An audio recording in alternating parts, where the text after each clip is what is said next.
The morning sun poured softly through the glass wall of Terminal 4. Inside the VIP lounge, the air smelled of espresso, polished wood, and quiet luxury. Everyone in the lounge looked expensive. Suits pressed to perfection, leather briefcases, platinum watches that didn't tick, they whispered. And then he walked in, a black man, late 30s, tall, impeccably groomed, midnight blue tailored suit. Pocket square, folded sharp as a razor. No entourage. No noise, just confidence that walked 3 seconds ahead of him. The receptionist blinked when she saw his name on the list. Mr. Davis. Yes, welcome back, he smiled. Glad to be. 10 minutes later, he boarded before the others. First class. Cabin, seat 1A, the most private seat on the flight. He placed his phone on the charger, loosened his cuffs, pulled out a book titled Building Empires in Silence, and then came her blonde, confident, dressed head to toe in designer beige. She looked at him, then at her ticket, and frowned. She turned to the flight attendant. "Excuse me, I think there's a mistake." The attendant smiled. "Let me check." And that was the first spark of a fire they were about to regret. The blonde woman stood stiff beside Seat 1A, her eyes flicked from the man's face to his seat, to her boarding pass, and back again. She didn't say it aloud, but her expression screamed, "He doesn't belong here." The flight attendant returned, clipboard in hand, smile too tight. "Mr. Davis, would you mind showing your boarding pass again?" He didn't blink, didn't flinch. He pulled the pass from his inner jacket pocket and handed it over. "Seat 1A, he said, voice calm but deep. The attendant scanned it, double-checked, triple-checked, and then she hesitated. "Yes, that's correct," she said, turning to the woman. "Ma'am, your seat is 1B. The blonde woman frowned deeper. "Well, I requested 1A. I always fly in 1A. The attendant smiled awkwardly. "It must have been assigned before your booking." The woman leaned closer. Her voice dropped. "He probably upgraded last minute." Mr. Davis looked up slowly, closed his book, folded his hands. "No," he said evenly. "This seat was assigned years ago." The attendant blinked. The woman scoffed. "Well, can he move?" There it was. The moment. The line. She turned fully to him. "Sir, would you mind switching with me? You'll still be in first class." Mr. Davis sat still, calm. "I would mind," he said. "I'm exactly where I need to be." And just like that, the cabin froze. The woman stared at him, disbelief painted across her face like bad makeup. "Unbelievable," she muttered, loud enough for half the cabin to hear. She turned to the flight attendant. "You're seriously going to let him stay there? Him, like he didn't have a name, like he didn't have a story, like he didn't own the air beneath their feet?" Mr. Davis didn't speak. He looked out the window, calm, too calm. A man across the aisle raised an eyebrow. A business type, salt and pepper hair. Rolex. "You okay, brother?" he asked. Mr. Davis nodded. "Perfectly." But inside, the storm had started. The flight attendant leaned in toward the woman. "Ma'am, please take your assigned seat. The flight is nearly ready for departure." The woman sighed like it hurt her pride. She sat in 1B, reluctantly, arms crossed, jaw tight. Then she whispered, not to the crew, but to the man across from her. "We all know why he got that seat." Mr. Davis heard it. Everyone did. But no one said a word. Not yet, because some wars aren't fought with volume, they're won in silence. The plane began taxiing. Engines hummed softly. The cabin lights dimmed. But the tension, it only got brighter. The woman in seat 1B shifted in her chair, like the very air next to Mr. Davis offended her. She glanced his way, then muttered, "Entitled." "Much?" Mr. Davis turned to her. For the first time, eyes calm, voice low. "Excuse me." She leaned back, smiling smugly. "Oh, come on. You know exactly what I mean. These days, people like you think being handed something is the same as earning. The flight attendant, just a few steps away, froze mid-step. A couple in row 2 glanced up. The man in 1C clenched his jaw, but no one spoke. Not yet. Mr. Davis smiled, closed his book gently. "And what exactly do you think I was handed?" The woman laughed. "Let's not play games. You probably got that seat from some diversity perk or charity program. No offense." That word, no offense, always said right after something deeply offensive. Mr. Davis exhaled slowly, looked straight ahead, calm, still, but inside, the countdown had begun, because the storm wasn't coming, he was the storm. Mr. Davis didn't raise his voice, didn't roll his eyes, didn't trade insults. He simply reached into the inside pocket of his suit jacket and pulled out a phone. Not just any phone. It was sleek, matte black, unbranded, the kind of phone you don't get in stores. He placed an earpiece in his right ear, tapped once, a pause, then he spoke. Calm, low, controlled. "This is Davis. I'm on board." A faint voice responded through the earpiece. None of the passengers could hear it. "Yes," he continued, "Flight 414, first class. Just confirming if the internal review system is active." Another pause. "Good. Tag this interaction." He ended the call, tucked the phone away, then opened his book again, as if nothing had happened, but something had. The man in 1C leaned forward slightly, frowning. The flight attendant glanced over, eyes narrowing. Even the woman in 1B shifted, uncomfortably in her seat, because now they weren't so sure who he was anymore, or worse, who he reported to. Mr. Davis didn't look at anyone, but the silence he left behind spoke volumes. The plane had reached cruising altitude, seatbelt signs off, cabin lights dimmed to a soft amber hue.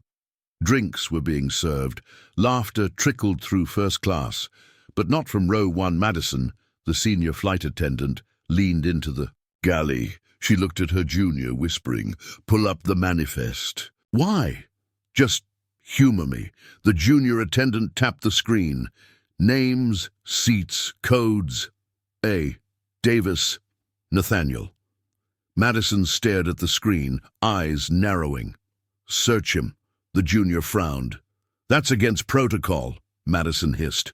"Just do it, something's off." A few swipes, a few clicks, silence. Then the junior attendant's face dropped. "Oh my God." Madison leaned in. Founder and chairman of Novus Aviation Holdings, majority stakeholder in Aeroblue Airlines, parent company of Skylux Air. Net worth $9.4 billion, known for surprise quality audits disguised as regular travel. Madison's lips parted. "You're kidding." "No," the junior whispered. "We've got a ghost on board." Madison turned slowly, peeking through the curtain. Mr. Davis sat in 1A, calm, still, turning a page of his book. And for the first time since, she put on the uniform. Madison was afraid of a passenger. Madison straightened her blazer, took a deep breath, reapplied her lipstick, just enough to look professional. She stepped through the curtain like nothing had happened, smile ready, voice softer. "Mr. Davis?" He looked up slowly, eyes calm, too calm. "Yes? Just wanted to personally check if you're comfortable, if there's anything we can do to enhance your experience." She placed a tray on the table, a glass of premium wine and a hot towel. The same things she didn't offer earlier. Mr. Davis looked at the glass, then at her. "That's very kind of you," he said. Pause. "Was that kindness always part of the service? Or did it arrive after the internet search?" Madison froze. Her smile cracked. I wasn't trying to—" "It's okay," he said, calm but sharp. "You're not the first to change your tone once the resume shows up." He picked up his book again. "No need to explain. I already got the message before takeoff." Madison stood still for a moment, wanting to say something, wanting to take it back, but there was no undo button in the sky. She turned and walked away, and behind her, the entire first-class cabin knew this wasn't Service. This was survival. Mr. Davis placed his book down, reached for his phone. The matte black one slid in his earpiece and tapped. Once, a soft beep. Then a voice answered, crisp and fast. "This is executive control. Go ahead, Mr. Davis." He spoke quietly, calmly. But his words carried weight like thunder hidden in clouds. "I'd like a full timestamp pulled on this flight. First-class footage, audio logs, cabin crew activity. Start at pre-boarding." A short silence. Then, "Understood. Is this part of the active audit file?" "It is now. Copy. Logged and escalated." Mr. Davis ended the call, no emotion. No theatrics. He turned his head slightly toward the galley. Madison was standing there, watching. Their eyes met. He didn't nod, didn't blink. Just one look. One silent statement. "You're being watched now. Not just by me, but by the entire." In company, Madison turned away, pretended to fix napkins, but her hands were shaking. Because this wasn't just a bad moment anymore. This was protocol, and when protocol reaches the boardroom, people lose more than just their jobs. In the cockpit, everything was smooth, altitude stable, weather clear, but then a soft chime. "Incoming message. Executive ops. Urgent." The captain raised an eyebrow. "Tap to open the secure line. Confirm presence of Mr. Nathaniel Davis in seat 1A. The co-pilot looked over. "Wait, that Nathaniel Davis?" The captain didn't answer immediately. He pulled up the manifest. Row 1A, Davis N. He exhaled through his nose. "Quiet, he's on board." Another message came instantly. "Initiate onboard protocol. Priority executive treatment. All actions logged. Full audit active. Maintain discretion." The captain sat back. "Well," he muttered, "that just changed the altitude." The co-pilot chuckled nervously. "I hope the crew knows." The captain cut him off. "They don't." He pressed the intercom. "Bing, lead attendant to flight deck, please." Back in first class, Madison heard it. Her eyes darted toward the cockpit door, hands suddenly colder. Because when the captain calls mid-flight, it's never good, and for her, it was about to get worse. Knock, knock. Madison stood outside the cockpit door, her throat dry, palms sweating through fabric, a soft click. Then the door opened. "Come in," the captain said, expression unreadable. She stepped inside, closed the door behind her. Silence. Then, "You're aware of who's sitting in 1A?" Madison hesitated. I wasn't at first, but I found out a few minutes ago." The co-pilot glanced at her, then looked back at his instruments. The captain leaned forward, voice low, firm. "Madison, listen. Carefully. That man owns more of this airline than you'll make in 10 lifetimes. He's not just rich, he's not just important. He built the very wings we're flying on." Madison swallowed hard. "I understand." The captain shook his head slowly. "No, you don't. This flight is now under active internal audit. Every word, every gesture, every mistake, logged. You can't fix this with a smile and a tray of wine. Whatever happened before takeoff might already be too late." Madison's voice cracked.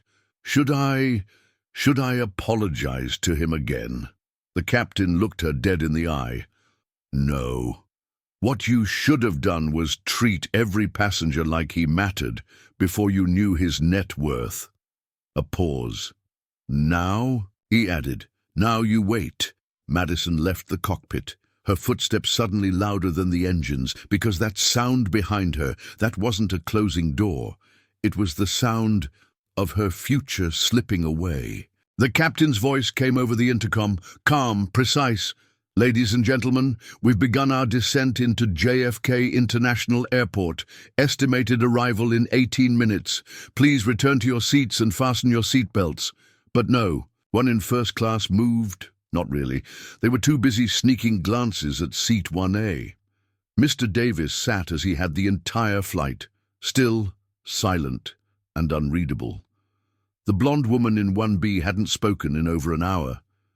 She stared out the window. Her Face pale, her confidence gone.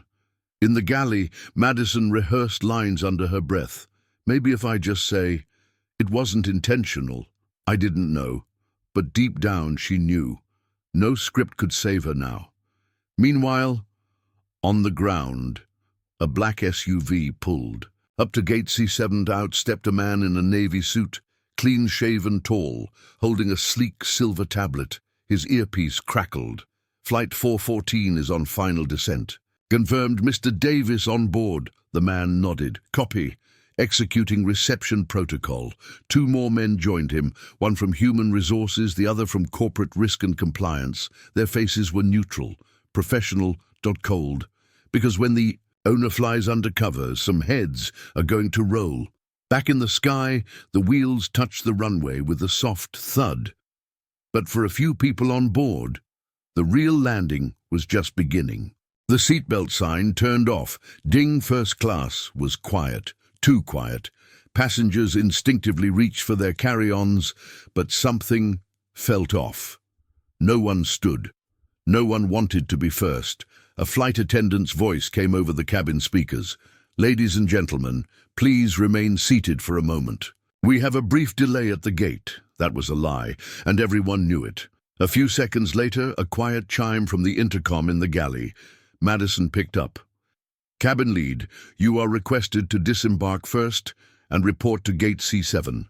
A reception. Team is waiting." She froze. I don't understand." "You will." Her face turned pale. Her fingers trembled as she hung up the receiver. She turned around, met with the stares of an entire first-class cabin, even 1B. The blonde woman wasn't smiling anymore. Madison walked slowly toward the door, her heels clicking louder than the engines. When she passed Mr. Davis, she didn't dare speak, but he looked up just once, calm, unforgiving. The look didn't say, "Goodbye." It said, "Lesson delivered." As she stepped off the plane, she was greeted by three men in suits. They didn't smile. They didn't offer a handshake. One of them simply said, "Madison Crowley?" "Yes, you'll need to come with us." Behind her, the door to the aircraft hissed shut again, and inside, Mr. Davis sipped calmly from a fresh glass of sparkling water, because finally, the air was clear. With the door shut and Madison gone, something strange happened. The tension broke. A wave of subtle energy swept through the cabin. Not loud, not obvious, but very real. The junior flight attendant stepped forward. "Mr. Davis," she said, gently, "would you care for a fresh espresso? We also have imported teas, or if you prefer, we can prepare a custom drink." Mr. Davis looked up slowly, his tone neutral, but undeniable. "Now you're offering?" She hesitated, then nodded. "Yes, sir, I should have offered sooner. That was a failure on our part." Mr. Davis didn't respond right away. He studied her, not with anger but with expectation. Then, finally, chamomile, no sugar, slice of lemon. "Right away, sir." She turned and moved quickly, not out of fear, but out of respect. Behind him, someone cleared their throat. It was the man in 1C salt and pepper hair. Navy suit, the one who hadn't spoken a word the entire flight. "Mr. Davis." Nathaniel looked over. The man continued, "I didn't say anything earlier. I should have." "A beat. You handled that with more class than I've seen in any boardroom." Nathaniel offered the faintest smile. "That's the problem, isn't it? We wait for boardrooms when we should start in boarding zones." The man nodded, looked away. One row behind, someone clapped. Just once, then stopped, not out of mockery, but out of understanding, because Mr. Davis didn't demand respect. He revealed it. Ding! The cabin lights brightened, the engines quieted. The door to the aircraft hissed open again, and in stepped a man, grey suit, navy tie, discreet Elevate Airlines pin on his lapel. He didn't smile, didn't wave. He walked with purpose, and stopped exactly at seat 1A. "Mr. Davis," he said, "I'm Robert Langford, Senior VP of Operations at Elevate." Nathaniel looked up, calm. "I know who you are." A quiet ripple went through first class. Even those pretending not to watch leaned just a little closer. Langford nodded. I want to personally and publicly apologize for what happened today. It was unacceptable. It doesn't reflect who we claim to be. Mr. Davis didn't interrupt. He let him finish. We've already removed the crew member involved, as I'm sure you know. A full internal report has been launched. He paused, lowered his voice. But what matters more is how you were made. To feel that line hung in the air like fog. Nathaniel closed his book, sat up straight. You want to know how I felt? Langford nodded. Like a stranger in my own sky. The cabin went still. No coughs, no pages turning, just silence. Langford's voice was quieter now. We will earn back that sky, sir, not with promises, but with proof. Mr. Davis studied him, then nodded. Start with your hiring board. Already underway. Langford straightened his tie. We're honored you chose to fly with us today, Davis replied. You don't get to say that. Until next time. And with that, Langford left the cabin, not victorious, but wiser. The cabin door was open. The gate tunnel waited. The SUV outside purred quietly, but Mr. Davis didn't rush. He closed his book, slipped it neatly into his leather bag, put in his earpiece, checked his cufflinks, not for appearance, but for control. Then he stood slowly, and something unexpected happened. The man in 1C stood up, straightened his jacket, nodded silently. The woman in 2A rose next. She didn't speak, but placed her hand over her chest, a subtle sign of apology or respect. Maybe both. Row by row, first class stood, one by one. No clapping, no noise, just silence, the kind of silence that doesn't come from shame, but from awe. Mr. Davis walked down the aisle, step by step, calm, tall, measured. No one dared look away. Even the blonde woman from 1B, now quiet in row 3, lowered her gaze. As he reached the exit, the junior flight attendant whispered, Sir, thank you. He nodded once, then stepped off the plane, into the jet bridge, into the world, and behind him, the air finally felt lighter. It started as a whisper, a tweet from a journalist sitting in row 6, flight 414. Black man gets asked to give up his VIP seat. Didn't argue, didn't shout, just made a call. And now the crew is being replaced. Turns out, he owns the sky. $10,000. Likes in 1 hour, 100,000 the next. Then came the photo, Mr. Davis standing at the gate, calm, dignified, suit sharp. Caption: This man didn't raise his voice, he raised the standard. By morning it hit every major headline. Billionaire quietly teaches airline a lesson on respect. The Guardian, he built the airline. They told him he didn't belong. Time, CEO in seat 1A. Why this story is changing corporate. Culture, Forbes talk shows, wanted interviews. Podcasts did deep dives. But Mr. Davis, he said nothing. His only public response was a one-sentence post on his private company page. Power isn't how loud you speak. It's how many people change when you stay silent. That quote alone was shared over 3 million times. Activists reposted it, educators printed it, and millions of people who had been judged by their color, their accent, their clothes, stood a little taller that week because Nathaniel Davis didn't just reclaim his seat, he reclaimed what dignity should look like. A week had passed, the story had cooled, but for one person it hadn't. She sat in the corner of the cafe, stirring her tea without drinking it. Beige blazer, blonde hair tied too tight, eyes red, not from tears, from carrying silence too long. She looked up when the door opened. Mr. Davis entered, alone, calm. She stood, nervous, small. Mr. Davis, she said softly, thank you for agreeing to meet. He nodded, pulled out the chair opposite hers, sat, said nothing. The silence stretched, until she finally spoke. I didn't know who you were. He raised an eyebrow. Would you have acted differently if you did? Her throat caught. She looked down. Probably, she whispered, which is exactly the problem. Mr. Davis leaned back, gave her space to wrestle with her words. I wasn't raised to be cruel, she said, but I was raised to assume that power doesn't look like you. The cafe stayed quiet, only the sound of her shame echoing between two cups. I'm sorry, she added, not because you're rich, not because you're important, but because you deserved better, even if you were neither. Mr. Davis folded his hands. We all have moments that define us, he said. You just had yours. He stood, and before he left, he said one final thing. The question now isn't whether I forgive you, it's whether you'll forgive yourself enough to do better. Then he walked out, and behind him. She didn't cry. She changed. The ballroom at the Hilton Midtown shimmered in gold, crystal chandeliers, rows of CEOs, tables covered in white linen, silver nameplates shining beneath the lights.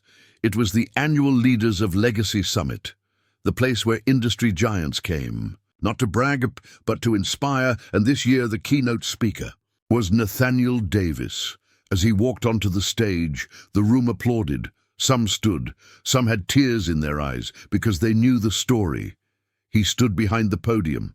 No notes, no screen, just his voice. When I was 17, he began, I watched my mother get asked to move to the back of a waiting room. She was quiet, polite, better dressed than the receptionist who asked. She didn't argue, she didn't fight, she just moved. He paused. The room dead silent. That was the day I decided if I ever built something powerful, it would be a space where people didn't have to earn basic respect. He scanned the audience, dozens of executives, all watching, no longer blinking. Last week, he said, someone tried to move me. Not physically, emotionally, socially. And the worst part, it wasn't personal, it was programmed. He let that word sit. Bias isn't always loud. Sometimes it sounds like politeness, like, are you sure this is your seat? He smiled, but it wasn't warm. The next generation doesn't need more billionaires. It needs more people who understand this. The most valuable seat in any room is the one where you respect everyone at the table. The room erupted, not with noise, but with standing. Everyone rose, even the competitors. Because Nathaniel Davis hadn't just built an airline, he'd built a standard. It was 6:45 a.m. Terminal C, Gate 19, the same jet bridge, the same aircraft, Flight 414.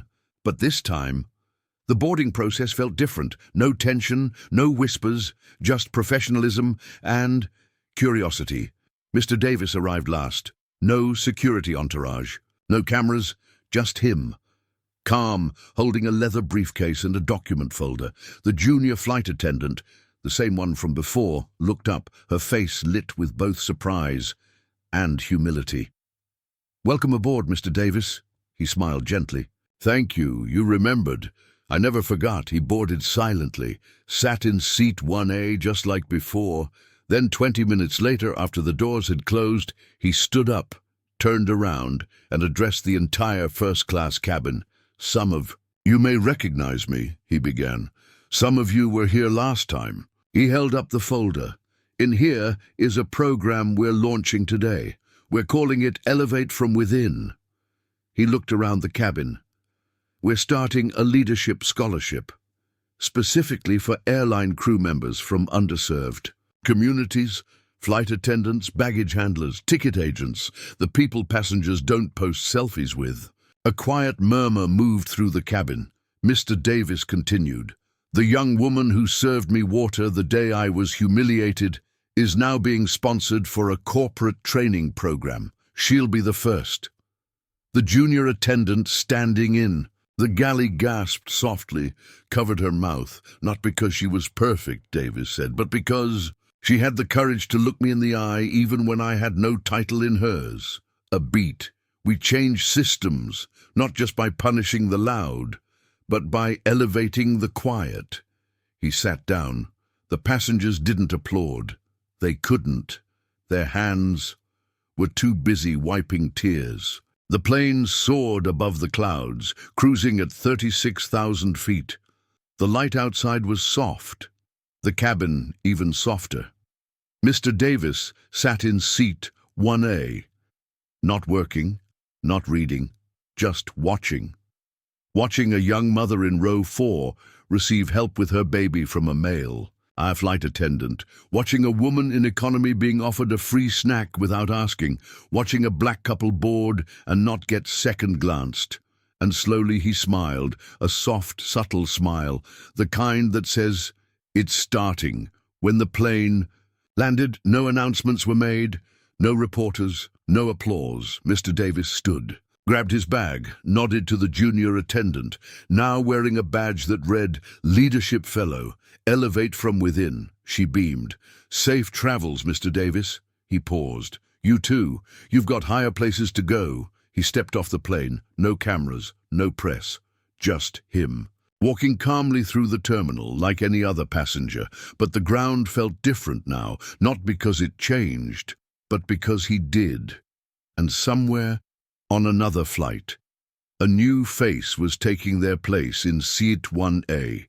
Confident, calm, unapologetic. Because Nathaniel Davis didn't just fight for his seat, he made sure there'd always be a seat for someone like him. The end